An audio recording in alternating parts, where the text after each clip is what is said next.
बारिश में गरीब बहू के घर अमीर सहेली। 5वीं कक्षा की मीरा और करीना हाथ पकड़कर स्कूल की रिसेस में खेल रही थी।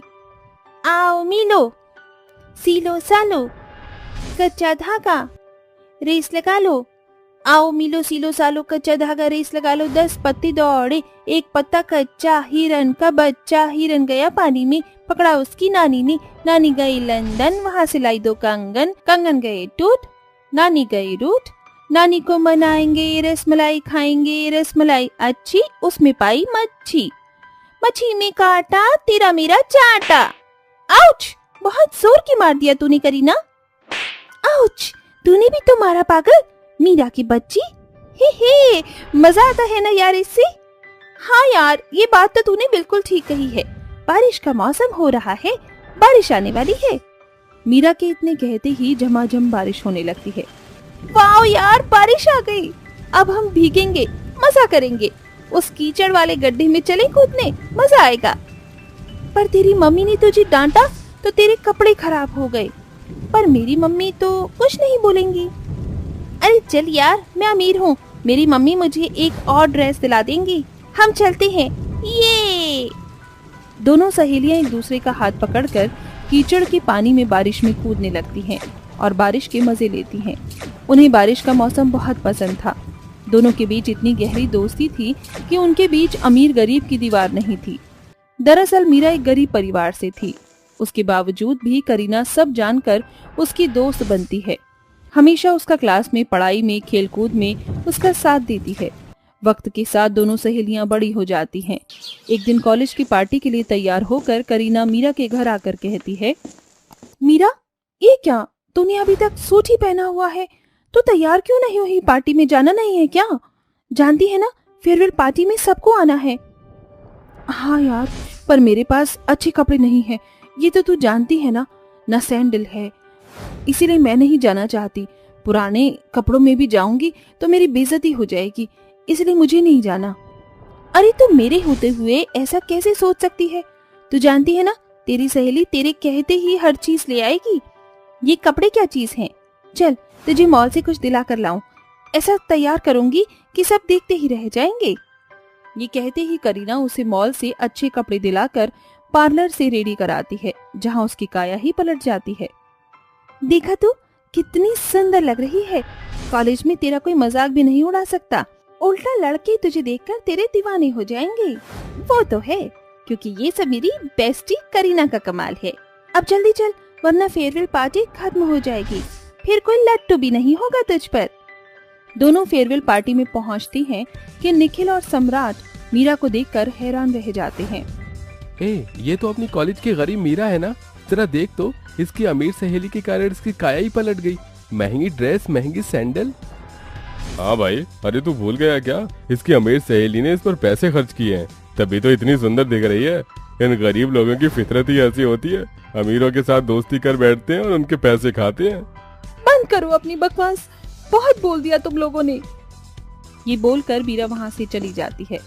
ये देखकर करीना को बहुत गुस्सा आता है और वो उन दोनों को सबक सिखाती है, जिसके बाद वो दोनों माफी मांगकर पार्टी से चले जाते हैं और करीना मीरा भी पार्टी को एंजॉय करते हैं। वक्त गुजरता है, करीना अपनी पढ़ाई के लिए विदेश चली जाती है। दूसरी ओर मीरा की शादी गरीब केतन से हो जाती है, जहाँ वो बहुत खुश थी। फिर उसका बेटा डुग्गू उसकी जिंदगी में आता है, जो कि 1 साल का था। पर केतन की नौकरी का कोई ठिकाना नहीं था, उसके मालिक का काम ठप हो जाता है। फिर एक सुबह डुग्गू रो रहा था। अली अली अली, कहाँ हुआ मेरे प्याले छी डुग्गू को? अरे क्या हुआ बहू, लल्ला इतना रो क्यों रहा है? माँ जी, इसे भूख लगी है, शायद घर में कुछ खाने को भी नहीं है। क्यों ना मैं दाल चावल मिलाकर खिचड़ी बना लूं, हम सब भी वही खा लेंगे और डुग्गू भी। हाँ बहू, ये ठीक रहेगा, और थोड़ा ज्यादा पानी डालना ताकि रात तक काम चल जाए। माँ मुझे माफ कर दो, मैं घर का खर्चा सही से चला नहीं पा रहा, आपकी दवाई नहीं आ पा रही, और अब तो डुग्गू भी थोड़ा बहुत खाने लग गया। कोई बात नहीं बेटा, आज तू अपने मालिक से बात करना। केतन जी, आप खाना खाकर जाइएगा। नहीं मीरा, इतनी टेंशन है कि मैं चैन से बैठकर घर पर कुछ खा भी नहीं सकता। अच्छा, डुग्गू का ख्याल रखना। इतना कहकर केतन चला जाता है। फिर वो पानी वाली खिचड़ी बना देती है। दोपहर में सास बहू वही खाते हैं। खाते वक्त अचानक से मौसम बिगड़ जाता है और तेज बारिश होने लगती है, जिसके कारण उनके घर की छत से पानी टप टप करने लगता है और पानी मनोरमा की थाली में पड़ जाता है। हे भगवान, ये कैसे दिन देखने पड़ रहे हैं कि चैन से खाना भी नसीब नहीं हो रहा। अब बरसात की बूंदें हमें परेशान करेंगी। गरीबी से तो तंग ही हो गए हैं। माँ जी, इधर खाना खा लीजिए, मैं यहाँ पर पतीला रख देती हूँ, गीला नहीं होगा फर्श।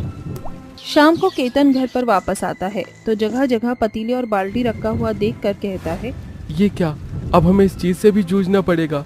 घर की मरम्मत के लिए भी 2-4 हजार तो चाहिए ही चाहिए। बहुत बदनसीब महसूस हो रहा है मीरा। केतन, आप परेशान मत हो, बस कुछ दिन की कठिनाई है ये। घर में पैसे नहीं थे, मालिक से बहुत बोला, तब जाकर उन्होंने मुझे 100 रुपए दिए हैं। अब तुम देख लो इसका क्या करना है। कल सामान ले आऊंगी, फिलहाल आप खाना खा लीजिए। इसके बाद सब बैठकर खाना खाते हैं और जमीन पर सो जाते हैं। अगले दिन केतन उठकर देखता है तो उसकी नजर खिड़की से बाहर जाती है, जहां सारी सड़क पर पानी भर गया था। तभी एक गाड़ी उसके घर के सामने रुकी, जिसमें से छाता पकड़ा हुआ एक ड्राइवर, हाथों में सामान लिए हुए एक महिला जिसने चश्मा लगाया हुआ था, उसके साथ करीना के घर के अंदर आती है। मीरा, मीरा कहाँ है तू? करीना, तू अचानक, वो भी इतनी बारिश में कैसे आना हुआ? तेरी बहुत याद आ रही थी। मैं किसी काम से यहाँ से गुजर रही थी, फिर याद आया तेरा घर भी यहीं पड़ता है, तो मैं मुकेश को लेकर यहीं आ गई। ये देख, कितने सारे तोहफे लेकर आई हूँ तेरे लिए। और तेरा बेटा भी है ना, ला इसे मुझे गोद में दे। डुक्कू मौसी को हेलो बोलो। बहुत ही प्यारा बच्चा है। पूरे 6 साल बाद मिल रहे हैं ना हम। मीरा, बचपन के साथ रहे हैं हम और फिर अब अलग होना पड़ गया। अरे ये क्या, बारिश का पानी थोड़ा थोड़ा तुम्हारे घर में आ गया है। मुझे लगता है करीना, हमें चलना चाहिए। खामखा तुम्हारी दोस्त परेशान हो जाएगी। अरे नहीं नहीं बेटा, ऐसा मत सोचो, बल्कि हमें तो बहुत खुशी है। बहू, जरा कुर्सी लेकर आ, क्योंकि जमीन पर काफी पानी है। हमें अपनी सेवा करने का मौका तो दो। माँ जी, केतन जी, आप थोड़ा सा यहाँ संभालिए, मैं बाहर से कुछ लेकर आती हूँ। तभी मीरा बरसात में सर पर पन्नी रखकर भरी सड़क पर धीरे धीरे दुकान की तरफ जाती है और हलवाई वाले से समोसे, कोल्ड ड्रिंक लेकर आ जाती है, जिसे वो अपनी अमीर सहेली और उसके पति के सामने रखती है। करीना, तू तो जानती है हमें बारिश का मौसम कितना पसंद था। देख, मैं तेरे लिए गर्मा गर्म समोसे लाई हूँ और जीजू आपके लिए भी। खाइए। हम खा लेंगे। आप खा लीजिए, मैं जब तक किसी तरीके से पानी रोकता हूँ। और मैं आप दोनों के लिए गर्मा गर्म भजिया बनाकर लाती हूँ। ये बोलकर मीरा गैस पर गरम गरम पकौड़े बनाती है। वहीं मुकेश और करीना टेबल और मेज पर बैठकर खाना खाते हैं और डुग्गू को मनोरमा संभालती है। केतन बाल्टी लेकर बारिश का पानी बाहर करता है।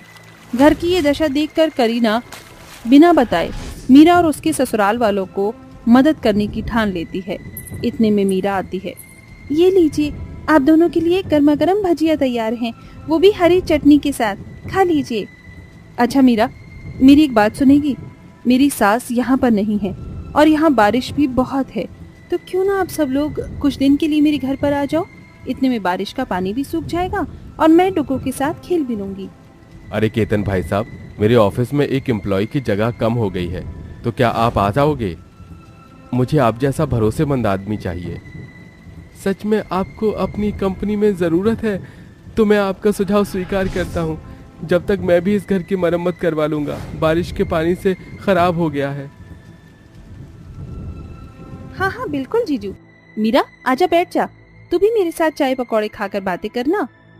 हाँ हाँ बिल्कुल। ये सुनकर दोनों सहेली खूब एक दूसरे से बहुत देर तक बातें करती हैं। बारिश का बहाव भी कम हो जाता है और कुछ दिनों बाद करीना अपनी गरीब सहेली के परिवार को अपने घर पर रखती है। इतने में उसके घर की मरम्मत हो जाती है और केतन मुकेश की कंपनी में काम करके अपने घर की परिस्थिति धीरे धीरे बेहतर कर लेता है और वो सब खुशी खुशी रहने लगते। देखो निधि, कल तुम्हारी छोटी बहन को लड़के वाले देखने आ रहे हैं, इसीलिए तुम सारी तैयारी अच्छे से करके रखना। तुम जानती हो ना, तुम्हारी बहन के पहले भी कई सारे रिश्ते टूट गए हैं, लेकिन ये वाला रिश्ता बहुत ज्यादा खास है, इसीलिए तुम्हें मैंने यहाँ तुम्हारे ससुराल से बुला लिया है। अरे माँ, आप चिंता मत करो, मैं अपनी जिम्मेवारी समझती हूँ। काव्या का रंग काला था, जिसकी वजह से उसका एक भी रिश्ता तय नहीं हो पा रहा था।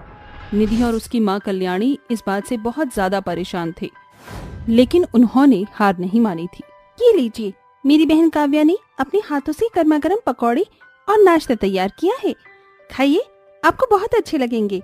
अरे ये सब तो ठीक है, लेकिन ये तो बताओ तुम्हारी छोटी बहन कहाँ है? अमृता के कहने पर निधि कमरे में जाती है और अपनी बहन से कहती है, अरे ये क्या, अभी तक तैयार नहीं हुई? दीदी, मुझे बहुत ज्यादा डर लग रहा है। अगर उन लोगों ने मेरे रिश्ते के लिए मना कर दिया तो? ओहो, मेरी प्यारी बहन, कुछ नहीं होगा, तुम परेशान मत हो, सब कुछ ठीक हो जाएगा। निधि खुद अपने हाथों से अपनी छोटी बहन को तैयार करती है। काव्या बहुत काली थी, जिसकी वजह से इतना तैयार होने के बाद भी वो कुछ ज्यादा खास नहीं दिखाई देती। जैसे ही निधि काव्या को तैयार करने के बाद नीचे लेकर आती है, उसे देखते ही अमृता हैरान रह जाती है। हे भगवान, इतनी काली लड़की! अरे इतनी काली लड़की को मैं अपने घर की बहू कैसे बना सकती हूँ? ये सुनते ही काव्या की आंखों में आंसू आ जाते हैं। अरे आप इतनी समझदार होकर ये कैसी बातें कर रही हो? भगवान ने दुनिया में दो ही रंग बनाए हैं, एक काला और एक गोरा। फर्क क्या पड़ता है? अगर इंसान काला है तो? अरे उसका दिल साफ होना चाहिए, ये बहुत जरूरी है। निधि की ये बातें सुनकर अमृता भी कुछ देर के लिए शांत हो जाती है, जिसके बाद अमृता को अपनी गलती का एहसास होता है और वो सभी से माफी मांगते हुए कहती है, रंग रूप में मैं भी काली ही हूँ। मैंने जो चीजें अपने लिए सहन की, उसके बारे में मैं भूल ही गई थी, और अभी मुझे समझ आया कि मैं कितनी बड़ी गलती करने जा रही थी। काव्या मुझे पसंद है और अब काव्या ही मेरे घर की बहू बनेगी। अमृता रिश्ता पक्का कर देती है, जिसके बाद कुछ ही दिनों में शादी की रस्में शुरू हो जाती हैं। देखते ही देखते वो दिन भी आ जाता है जिस दिन काव्या की शादी रोहित से होती है। काव्या से शादी करके रोहित उसे अपने घर ले जाता है और शादी के बाद काव्या की जिंदगी अच्छी खासी चलने लगती है। माँ जी, ये लीजिए आपका नाश्ता, और रोहित जी, आपके नाश्ते के साथ ही आपका लंच समय से खा लीजिएगा।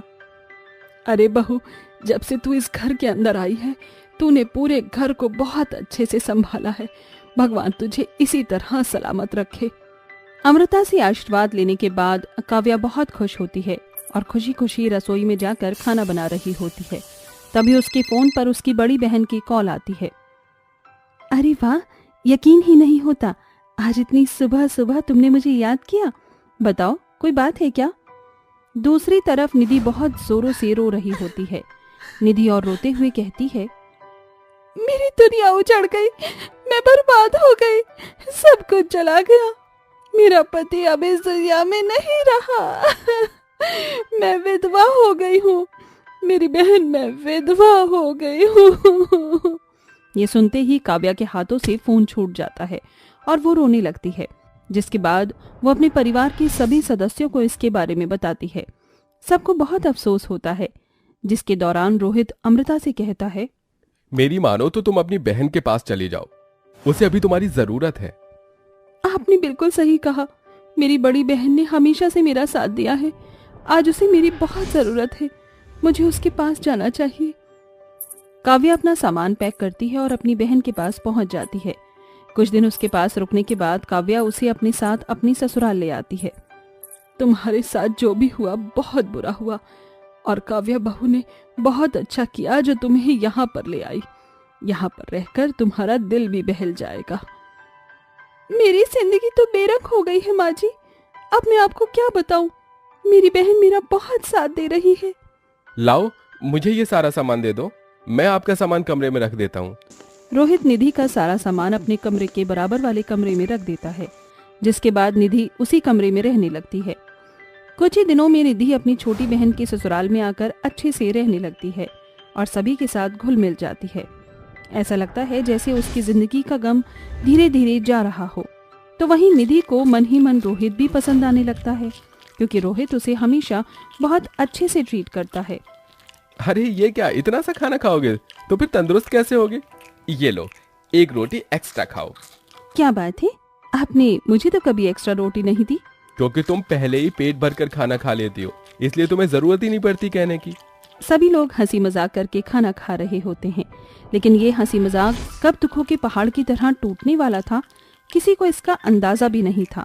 अब न केवल निधि को रोहित पसंद था, बल्कि रोहित भी निधि की खूबसूरती और सुंदरता की तरफ खींचा जा रहा था। अब दोनों एक दूसरे के साथ टाइम भी स्पेंड करने लगते हैं।